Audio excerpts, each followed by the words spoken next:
My guest today, of course, is absolutely no stranger to the Judging Freedom audience, Colonel Douglas McGregor. Colonel, there is much to talk about with respect to the errant or intentional missile firing that ended up in a Polish village and killed 2 villagers, as well as a very recent, ended just a few minutes ago, press conference given by the American Secretary of Defense and the chair of the Joint Chiefs of Staff. We'll start with the errant missile.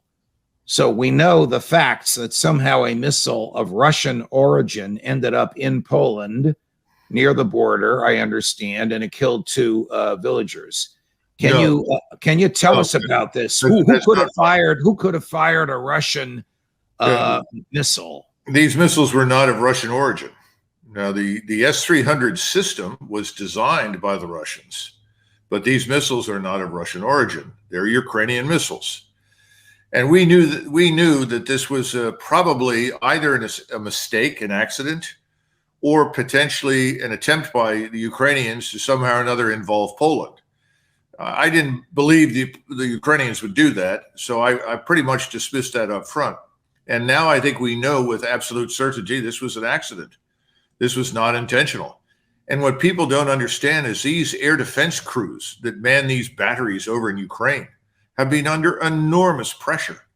Virtually every night they have been subjected to massive cruise missile, drone attack, and they are under pressure to shoot down whatever they possibly can.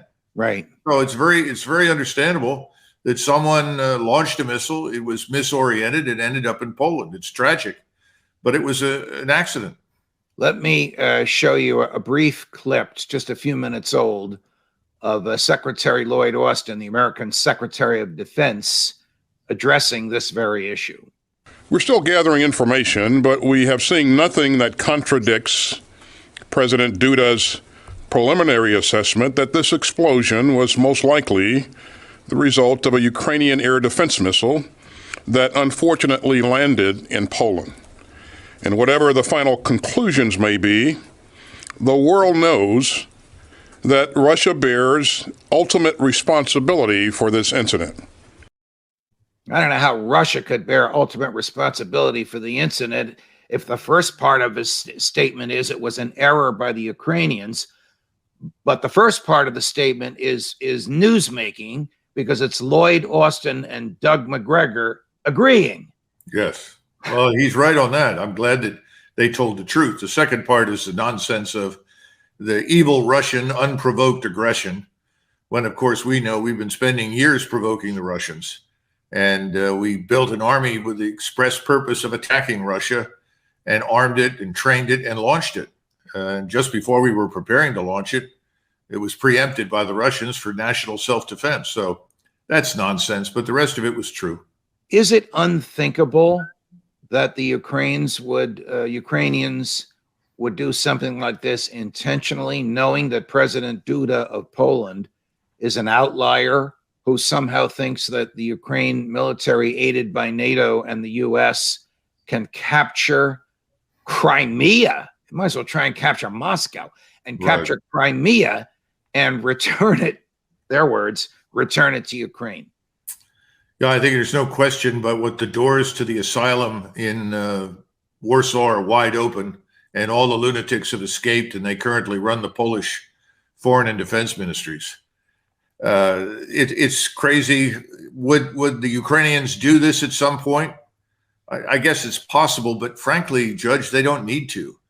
Poland has already provided thousands of Polish troops in Ukrainian uniform to fight inside the Ukrainian army for Ukraine. I want to stop you for a second. Yeah. Polish troops in Ukrainian uniform. Oh, yes. Yeah. This has been going on for a long time. And I don't know if I mentioned it during one of the discussions that there was an altercation between the Polish, so-called Polish mercenaries, which is what the Russians call them. They're just Polish soldiers in Ukrainian uniform. They've taken the oath to fight for Ukraine. And a group of roughly 10,000 plus some Romanians that are new to the game, apparently, showed up at the front, and they were ordered by the Ukrainians to launch an attack. This is somewhere in the neighborhood of Bakhmut. And the Polish officers, they're very professional. Polish soldiers are excellent. They went up and looked at it and they said, no, we're not going to attack. If we attack there, we're going to be slaughtered just like everybody else who's gone in there. And they got into a fight. And then ultimately, these were Ukrainian Nazis, and they threatened to kill the Polish officers. So the Poles opened fire and killed them. Now, apparently, there have been no further discussions about this because the Ukrainian government has decided, we need the Poles desperately. We don't want this to blow up into a larger conflagration. And so nothing has been done about it. But that tension is still there. Why doesn't the American public know that some Ukrainian soldiers were threatening Polish soldiers on Ukrainian soil?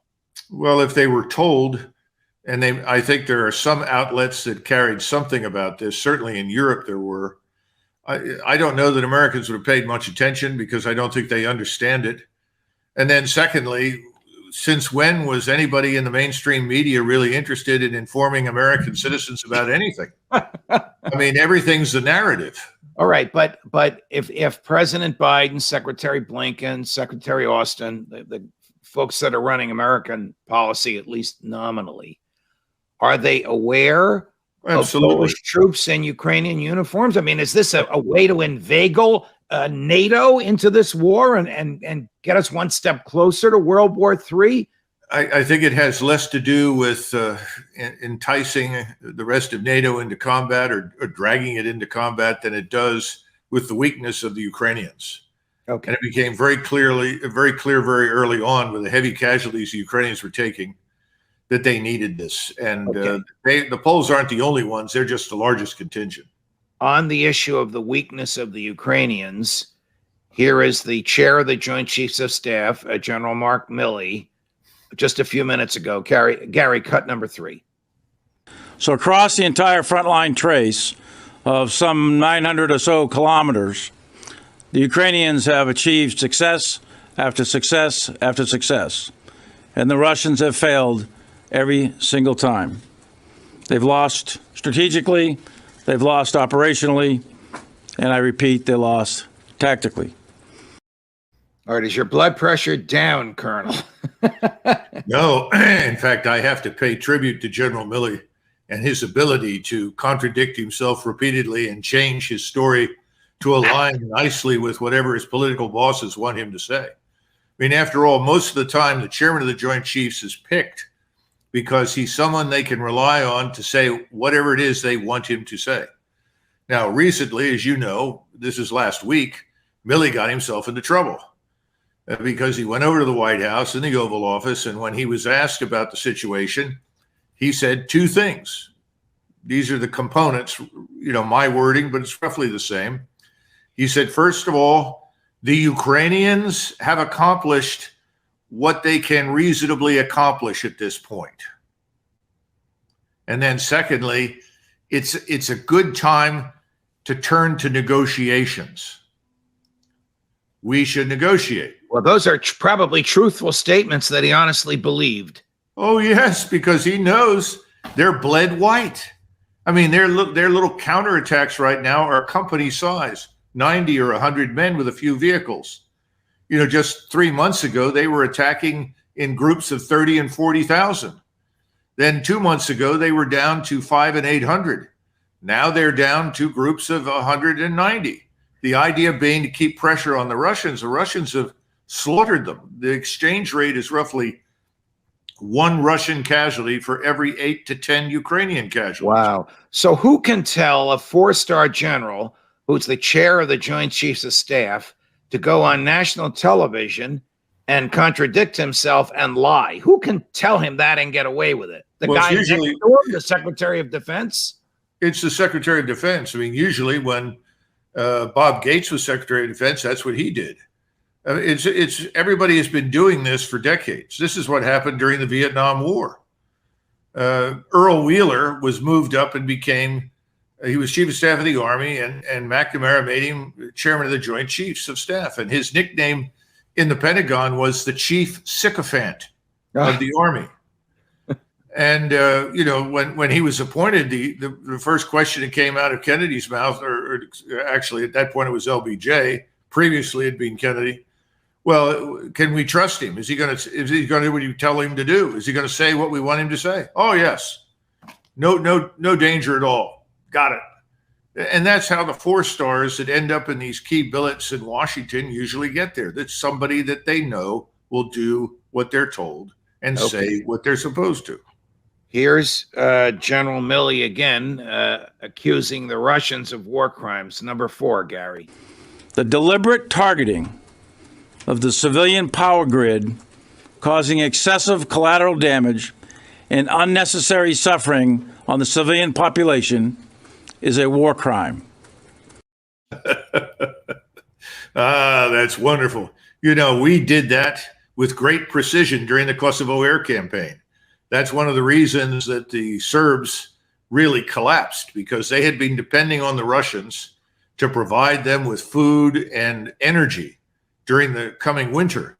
And when the Russians said, we can't do it because we bribed the Russians with billions of dollars to bail out on Milosevic, that's when Milosevic said, well, we have to throw in the towel because we destroyed the power grid. We destroyed their stores of fuel and energy. So that's the first thing that you do. And that's not necessarily to make the civilian population miserable.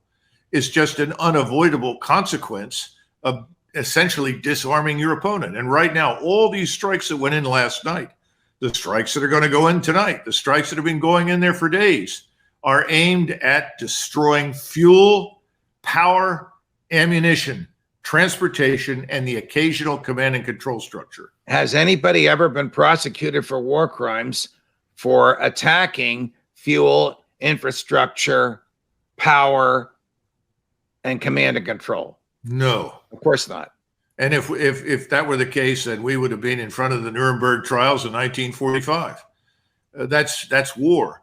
On the other hand, we have lots of evidence that Ukrainians, especially these Ukrainian Nazi units, have shot the kneecaps out on Russian soldiers, that they have bound Russian citizens, in other words, Russian citizens who are living in Ukraine, in other words, Russian speakers, they have tied their hands behind their backs and then executed them by putting a bullet in the back of their heads and then burying them. We have lots of evidence for that, and no one in the West will cover it.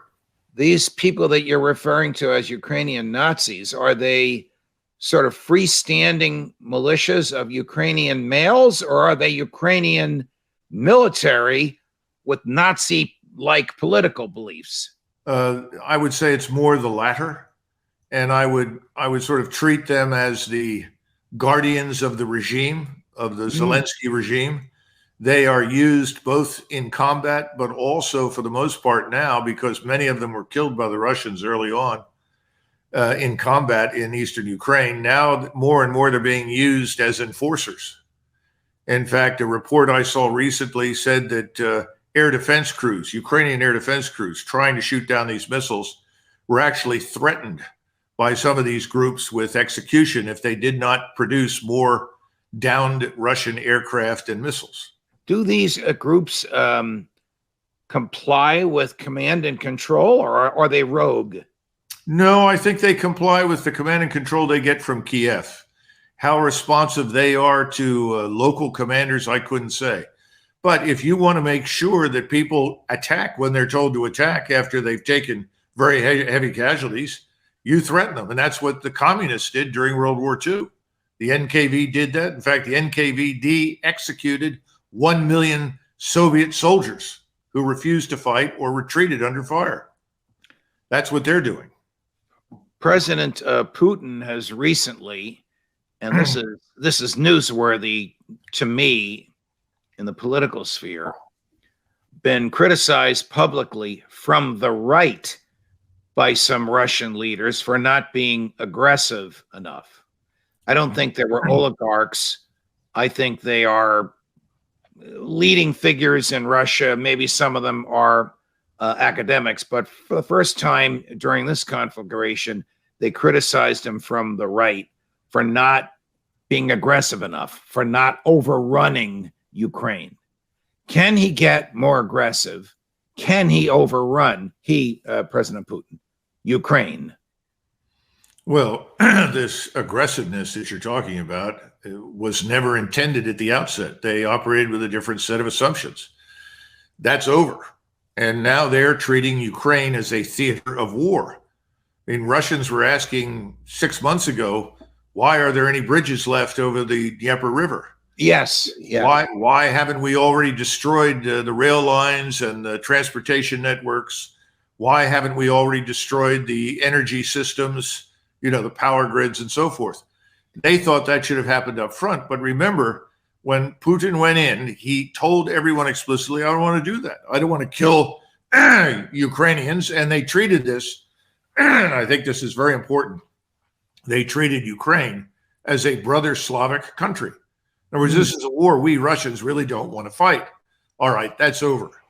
And the conditions have changed. Now they are at war. And when this offensive, or offensives, I should say, are unleashed, and I don't know if that'll happen in 2 weeks, 4 weeks, 6 weeks, or 8 weeks, but when it begins, long after the ground freezes and thoroughly freezes, you are going to see Ukraine become a genuine theater of war. And those forces will advance in a way that everyone thought they would back in February. Okay, so here is General Milley pretty much saying the opposite. Now, before we run the tape, Gary, we know, because you've explained it to us and history supports what you say, that the chair of the Joint Chiefs of Staff, the higher up you are, David Petraeus, the more likely you are to say what your bosses and masters want you to say. But what I would like you to keep in mind as you listen to this gibberish that we'll play in a minute is what he thinks he's gaining by saying this, other than pleasing his bosses. Gary, tape number 5. The probability of Russia achieving its strategic objectives, of conquering Ukraine, of overrunning Ukraine, the probability of that happening is close to zero. Now, that was not part of his written statement. That was in response to a very astute question by a reporter. What would he gain by saying something that he knows is the opposite of the truth, other than pleasing the guy next to him? Well, first of all, he said that they would not achieve their objective of overrunning Ukraine. That has never been an objective. The Russians are not interested in overrunning Ukraine, particularly Western Ukraine, which is historically Ukrainian. That's never been Russian. They don't want to go there. They're going to have to, unfortunately, in order to destroy the Ukrainian armed forces and to eliminate the regime in Kiev. That's going to happen. Now, why would he dismiss this out of hand? I think that he knows that he made a mistake when he leaked the truth to the New York Times, because when he said they've done all they can do and we should negotiate, that's a clear and unambiguous indicator that he knows what's coming. He knows the Russians are going to take a sledgehammer to this place, and he doesn't want to get in front of it. And he doesn't want to be drawn into it because he knows we're not ready to fight in that environment. Has he directed whoever works for him, and I don't know how the Joint Chiefs of Staff works, but has he directed people in the Pentagon to prepare plans when Joe Biden says, we're not negotiating, let's take them on? Are plans drawn up for the entry of American boots on the ground into this theater of war? I'm sure that they have contingency plans for U.S. and allied military intervention in Western Ukraine. How far in they plan to go, under what conditions they would go, I have no idea. But it would be imprudent, given the attitude of President Biden and the civilian leaders around him, not to make preparations for something like that. Now, I know that nobody in the Pentagon, at least as far as I can tell, no one at the top wants to do that, because we understand that that will make us a co-belligerent. We will end up at war with Russia. These generals, remember, they have been misinforming everyone for decades about how ready we are and how great we are and everything that we can do. And they are now afraid of being caught in that big lie. All right, I'm going to run another clip that we hadn't planned to run. Gary, I think you still have it. It's the clip of General Milley saying that we are the greatest military in the world and the Chinese and the Russians will never overtake us. We intend to stay number one. China is not going to be a better military than the United States military is, but they're going to try, but they're not going to get there. We will be number one 5 years from now, 10 years from now, and 50 years from now. We are not going to let China take number one. Pap or true? The only thing I can say with absolute certainty is that we will spend more money than anyone else. Well, we'll spend more money than the next 12 governments combined, which includes Russia and China.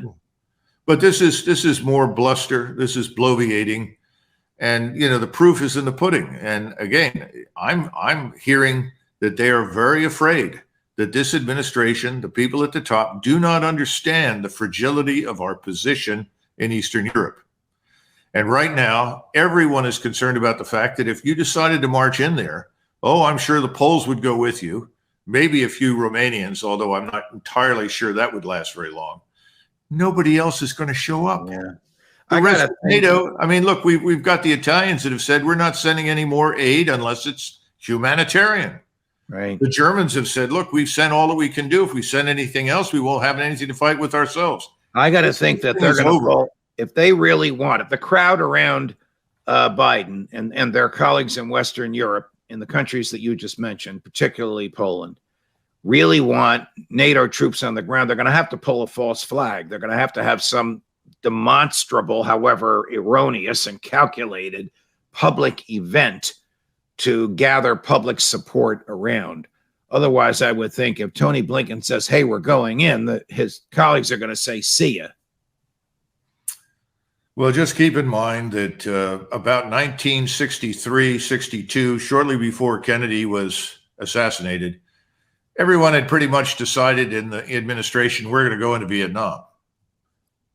Frankly, everybody had pretty much decided that. In fact, Kennedy, I think, instructed McNamara to call General Lemnitzer, who was the supreme commander in Europe and a World War II veteran, and ask him what he thought about moving forces to Vietnam. And McNamara called General Lemnitzer and said, General, how long do you think it will take for us to get the 101st into Vietnam?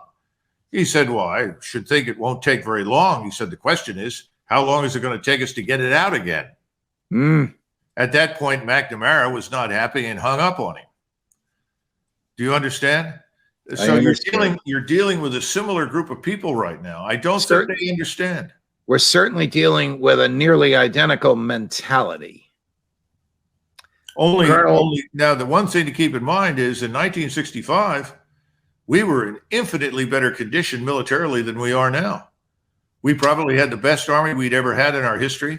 The Navy was superb. The Air Force was superb. So we were quite capable of going in and conducting decisive operations. What I'm trying to say is we're not capable of that right now. Our forces are not in great shape. The conditions or the foundations for our power have eroded significantly over the last 30 years. The generals know it, and they're worried. That's why Milley's earlier leaks and statements indicated exactly that. And instead now he said, oops, I don't want to be retired early. I don't want to be fired. I'm sorry, and goes back out and says what he knows is not true. Colonel Douglas McGregor, always a pleasure. Thank you for your time. My viewers, thank you for your time and for your lucid and courageous explanations. We'll see you soon. Thanks for joining us.